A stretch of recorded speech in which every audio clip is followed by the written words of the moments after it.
How's it going, trainers? Coming at you with the hot new double stage 2 Magnezone Meowscarada deck today. This deck list is essentially leveraging both of the most powerful single knockout point stage 2 Pokemon in our current metagame to hit hard and fast against both EXs and non-EXs alike. One of the big appeals of this deck is that you have a ton of 140 HP Pokemon that all require only a single knockout point when your opponent finally clears them, meaning your opponent regularly has to deal 400 plus points of damage in order to win the game.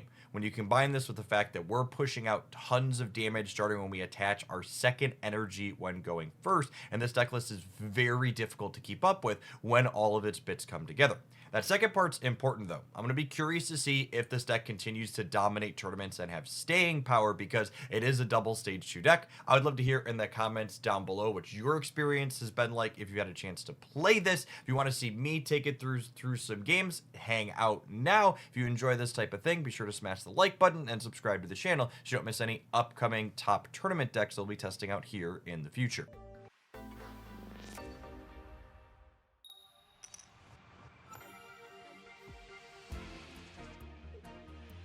The ladder gets better in Master Ball because people can't play a lot to get points. It's more competitive. My dearest gamer, how do you think people end up at 2,000 plus points in Masters if the answer isn't because they're playing a lot? Before I give you my opinion or describe the reality, I just desperately need to know how you think they get those points other than playing a lot. I need to get inside the brain of the average YouTube chatter. Help me understand. What's the alternative to playing a lot to getting points? Coach V-Ball, thank you for the 5.5 years. Welcome back.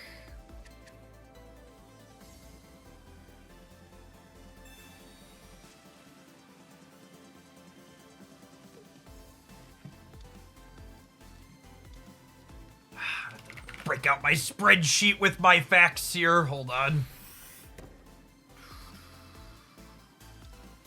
Where's the spreadsheet? For reference, let's say you are an absolutely cracked god gamer and you have a 60% win rate against some of the best other people playing Pokemon Pocket inside of Masters, other people that have been playing a ton. If you have a 60% win rate inside of Masters, it's going to take you 425 games to go from 1,450 points to 2,300 points, where the top pointed people currently are in this game. And if you're taking an average of 10 minutes per game, those 425 games are going to take you close to 80 hours.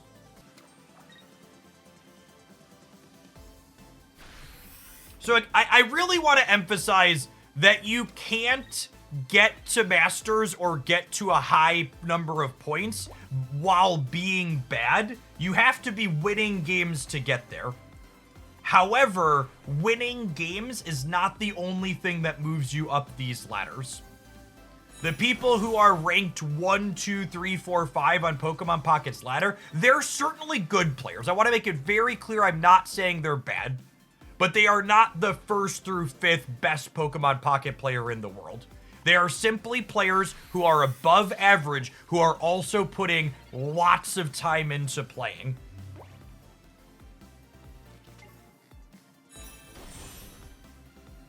So yes, while you can't get to the top while being bad, you also need to have lots of games played to get there.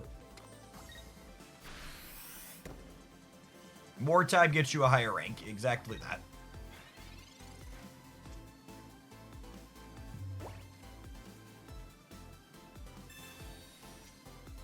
I agree, Clock. That was one thing I was super happy with the rank system in this game too. The experience of people rage quitting has been very minimal compared to the random queue in previous seasons. That has also been reflective of my experience.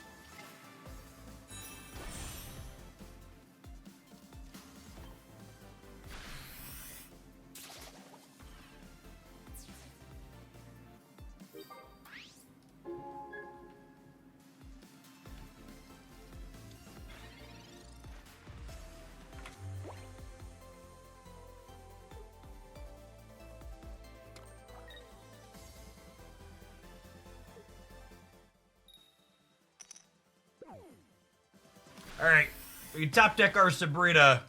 We can win this game still.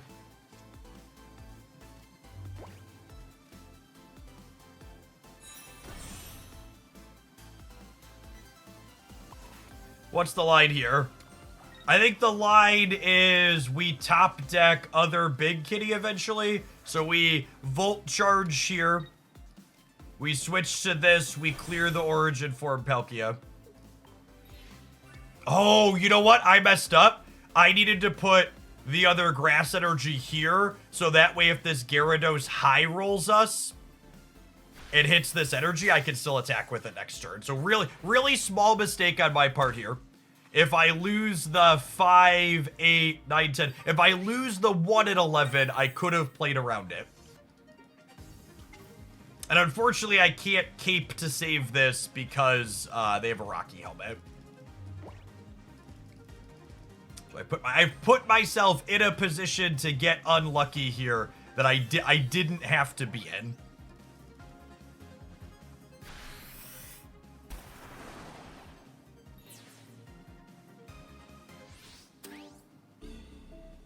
Yep. And I know that feels bad. Okay, we top decked this. We top decked this. We should be good, yes. Assuredly we're fine. We top decked the other Meowscarada. Saved. But that's one of those spots where like it's very easy to lament how unlucky we were and not focus on the fact that I had agency to play around it, right? And moments like that. Someone asked earlier, what's the difference between players who are better and players who are worse like that? Is a bad player would lose that 1 in 10 and just be like, I'm so unlucky there was nothing I could do. But a better player is going to look at that and be like, oh, I had agency and I could and should have played around this. And obviously, we had a good top deck, and we were lucky to offset the variance, but I didn't need to be lucky there if I had simply played better. And that's the difference between good players and mediocre players, is you look for those moments where you could have had agency to play around the bad beat. Being lucky is always an option, but also if you're better, you're going to have more opportunities to leverage skill in spots like that.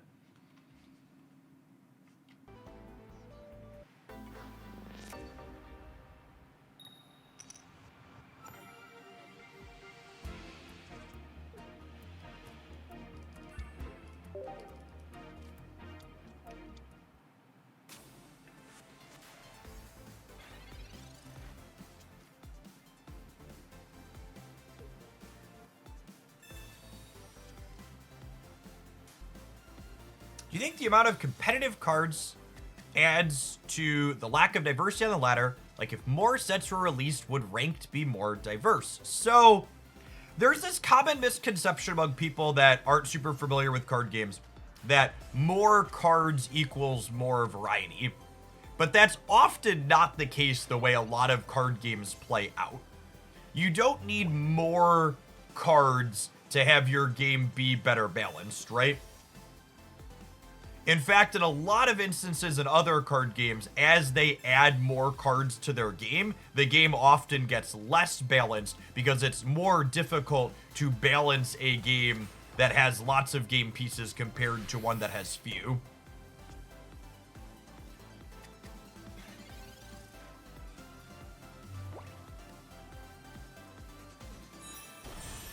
If they have 2 Lucarios, we are probably cooked. Hopefully they only have 1? Question mark.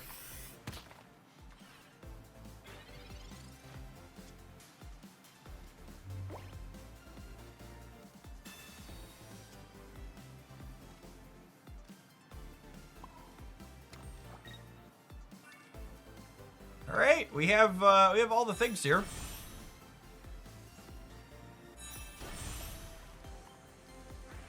Dodge a Geo, we can dodge a ball. Honestly, even if they have a Geo, I've got Magnezone ready to go. And another big kitty behind us, yeah.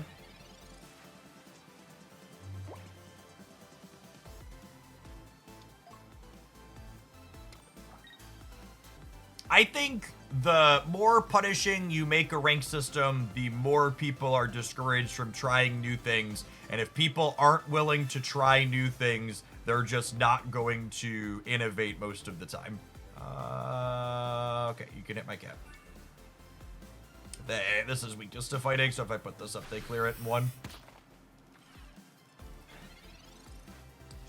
Ladders in any card game, and this is not Pocket exclusive, cause formats to stagnate more frequently because in order to innovate, you have to be willing to lose games. And ladder systems heavily discourage you from losing games, right? Anytime you lose a game, you're going to have to win more to make up for the games that you lost. So let's say, just to like make up numbers in theory, let's say you have a deck that you know has a 53% win rate, but there's a deck that exists that has a 56% win rate, but you're going to have to lose 50 games to find that 56% win rate. And that deck is objectively better than the one you're currently playing. You're better off under most ladder systems to just continue playing the 53% deck rather than losing to figure out the other one. Because the amount of games you will have to play after sliding down is a ton. Weaken just means we clear this, and then Magnezone means they should be cooked here. And then amusingly, this is actually a matchup that by the tournament data we had from this past weekend is supposed to be a tough matchup for our deck, but they were very slow to get their evolution online, and we're able to run them out here.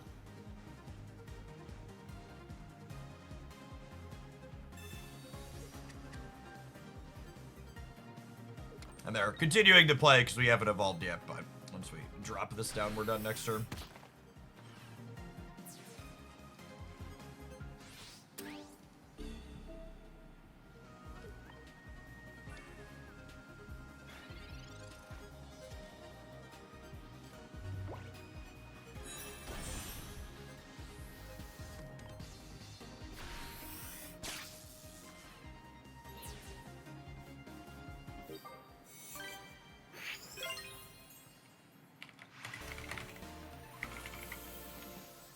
You want to see exactly how well it performed? You can check out our latest meta report here.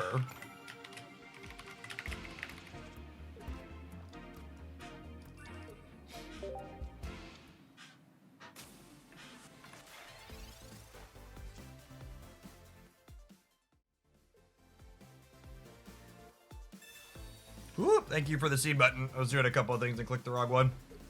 Drudagon.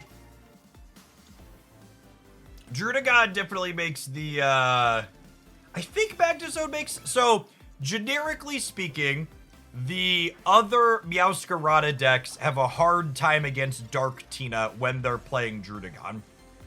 However, I feel like there's a chance that Magnezone maybe changes that with the asterisk if we have our evolutions, but if I'm being honest, the person in chat asking how do you get your evolutions together in this deck consistently is my experience so far this morning is this deck has not been putting its evolutions together consistently. I've been pretty thoroughly whelmed by what this deck is doing so far. Dadalee, thank you for the 22 months. It had decent performance in a pretty solid sample size this weekend, but I am not super impressed so far.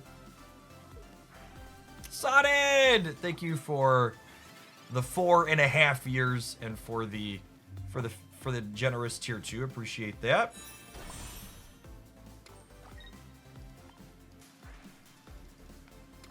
Ooh. Feels like we're just cooked from here, yeah?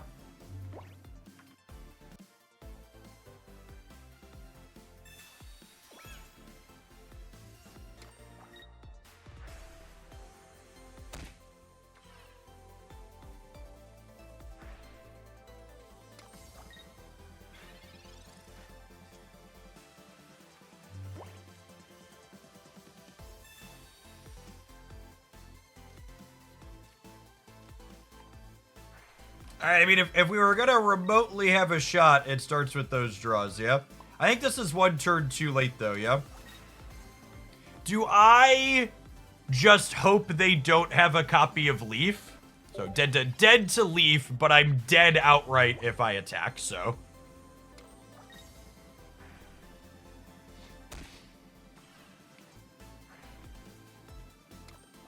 Okay. Another basic. The other basic here means that I am insulated against Sabrina. Are we good to go now? We might be good to go now with the red and the Meowscarada here.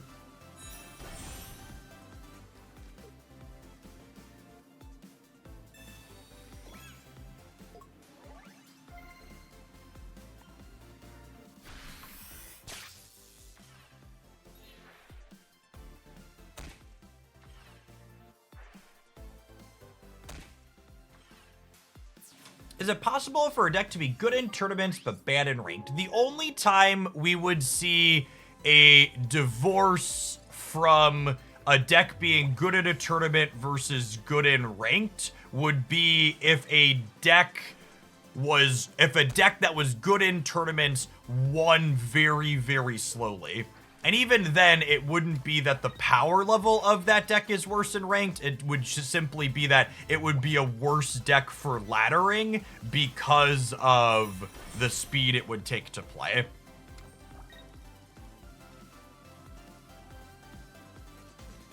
Would be the difference there. So they get a point here. And then we put this kitty up. And then even if they have Sabrina, this is at 160, and they're only dealing 150, and they can't Sabrina and Giovanni me.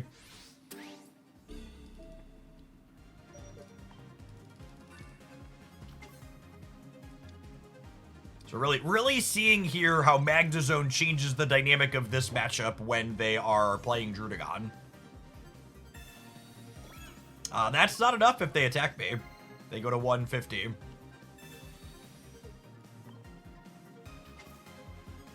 Yeah, we hit our evolutions, and then we had the key decision point this game was when we decided not to attack that turn, which gave us an extra turn to evolve to Meowscarada before it came to the active.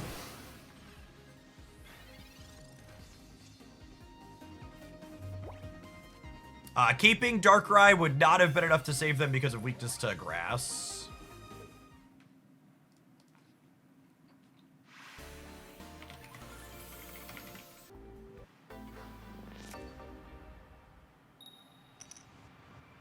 TCG Live is the opposite of Pokemon Pocket because it's very easy to reach the mass rank.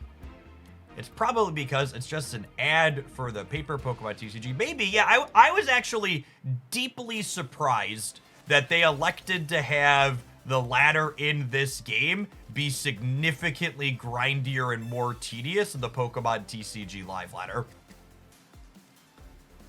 In fact, if you go back and watch my what we could expect from ranked video, I said that outright. I was like, I expect what we have for TCG Live will be like the most grindy / brutal outcome possible. And then Dino was just like, hold my beer, Hogland.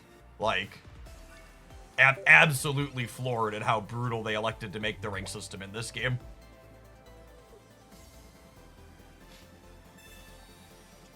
And I really want to highlight, because I had a couple of comments talking about the ranked video, talking about this, and a number of people said they liked that the rank system in Pokemon Pocket is difficult. And I really can't emphasize enough that there is a functional core difference between a system being difficult and a system being tedious and grindy. In a system that is difficult, you have to win more to do better. Whereas in Pokemon Pocket system, you don't have to win more to do better, you just have to play more. So Pokemon Pocket's rank system isn't difficult, it's tedious.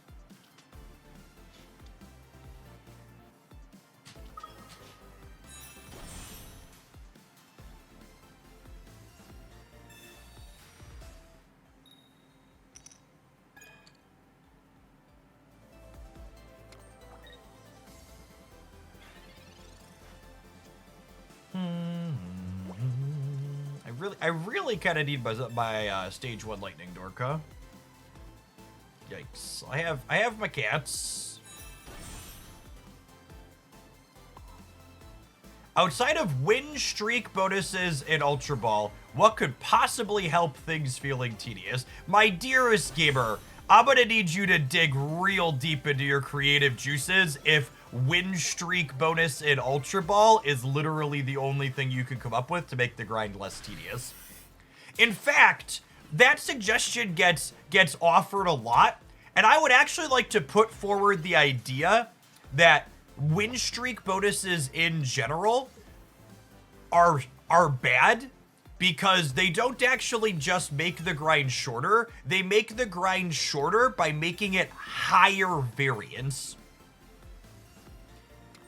They make it so if you order your wins in you order your wins and losses in certain orders, you're gonna get through it faster.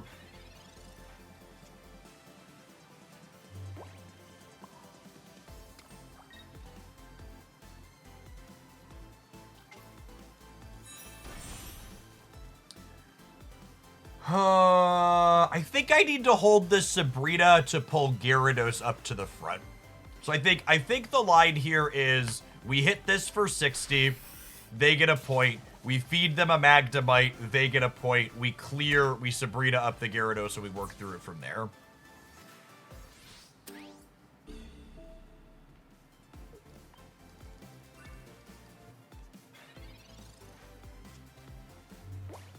You had control over changing how ranked work in Pocket. What would you change? I would make all of the ranks require less points, especially Ultra. I would add rank floors for Master and Ultra 1. It's just like the barest minimum changes you could do.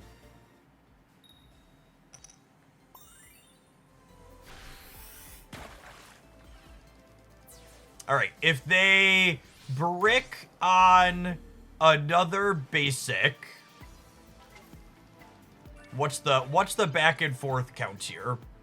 So if they brick on another basic, they're gonna put second energy, and then I pull this up, I hit them for 130, they go third energy. So yeah, so if they don't have another basic, the Sabrina plus the Meowscarada gets us across the finish line here.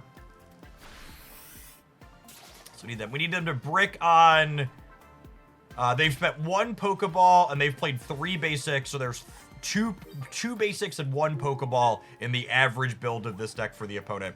And they have 1 research. So they're like 50-ish% to find another basic here. So this is one of those implicit coin flips that if it breaks our way, we win the game from here. Okay, probably dead.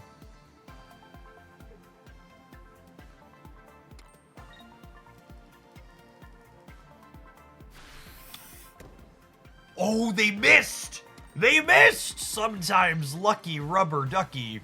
Holy. Do you think the shorter game length is a consideration for the grind of the system? I'm not counting the number of games in the total grind. I'm talking about the total hours. So I gave some very pointed, specific examples in the most recent video that I posted over the weekend. But like, to reiterate them here, Pokemon Pocket's rank system is like 2 to 3 times on average the length of Marvel Snap's ranked ladder system.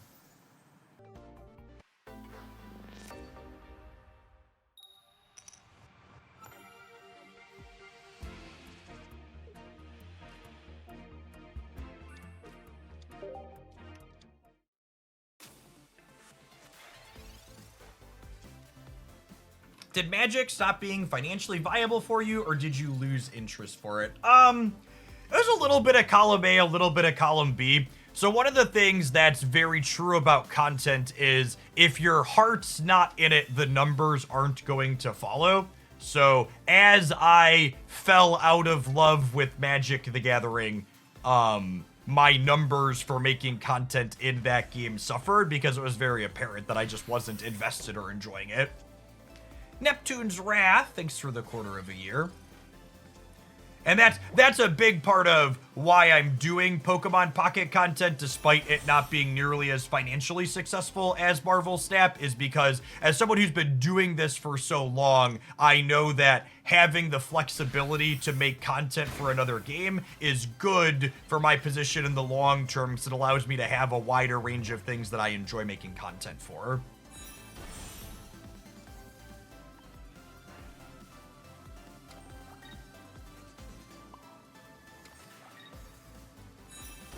So long as I'm having fun with Pocket content that it's remotely successful, you can expect to have me here, just because diversification of more games makes it easier to have fun in the long term.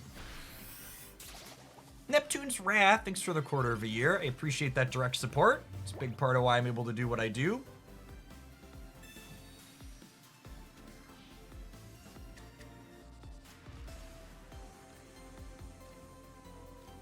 All right, we got the Magnezone back and the Meowscarada. If they miss on this tropical swing again here, they are cooked. Oh yeah.